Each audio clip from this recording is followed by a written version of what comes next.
I'm Erika Wolf. I'm an instructor at the Crescent School of Gaming and Bartending, and in today's video, we are going to be talking about the roulette wheel and the procedure surrounding it. The roulette wheel is a perfectly balanced precision instrument that is used to keep the game completely random and fair for everybody. In American roulette, they have 38 numbers that includes 2 zeros, 0 and 00.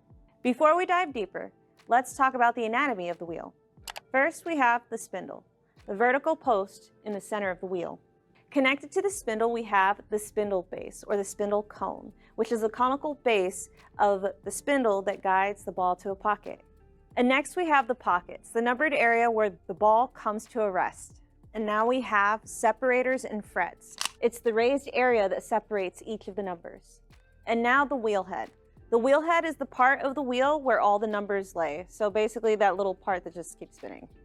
After the wheel head, we have the bowl, which is the internal area of the wheel that does not move. And now the canoes.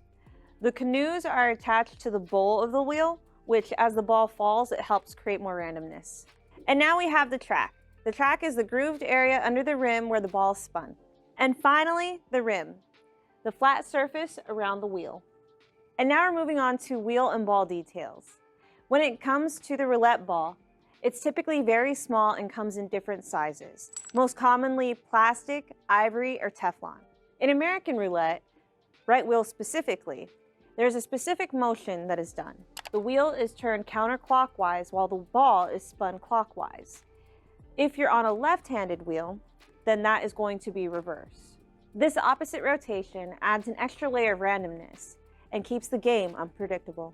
And now let's talk about spinning the wheel, which is a core part of the dealer's responsibility.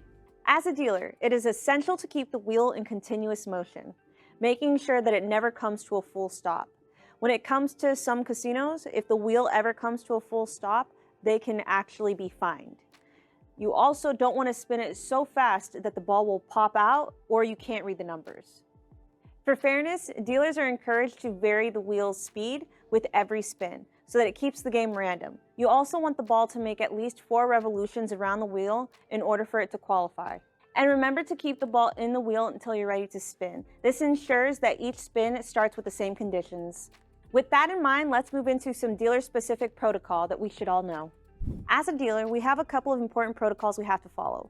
One of the most important is we shouldn't relieve or interrupt a dealer while the ball is spinning, or until the last actions of the last spin were completed. This prevents confusion and maintains the flow of the game. As the ball begins to slow down, wave your hand over the layout announcing no more bets, leaving 2 spins remaining after the wave. If a player touches a roulette ball, that ball cannot be used until the floor supervisor has inspected it. Every roulette wheel should have at least 2 balls. So until the supervisor is able to come and inspect it, you want to stick the one that the player has touched aside and continue playing with the other one. That way, if the supervisor isn't immediately available, you can keep the game going. Of course, not every spin goes perfectly, so let's get into some situations where some spins might have to get called off. Occasionally, things happen that require the dealer to call no spin. Here are a couple different situations where you need to do this. If you drop the ball on the wheel during setup, call no spin immediately. If the ball jumps out of the wheel during a spin, then call ball out. When the ball makes fewer than 4 revolutions around the wheel, this spin is void, and you must call no spin. If a foreign object falls into the wheel, call no spin. And finally, if the ball doesn't fall into a pocket and instead floats around the wheel, this is something we call a floater, and this also requires a no spin call out. Keep in mind, we will talk about this in more detail in another video. No spin is an alert call. Ball out is an approval call. Only if the player and the dealer cannot reach the ball. We must wait for the supervisor to go ahead and get it. Some of these situations are rare but essential to know. Calling no spin keeps the game fair and consistent, ensuring everyone follows the same set of rules.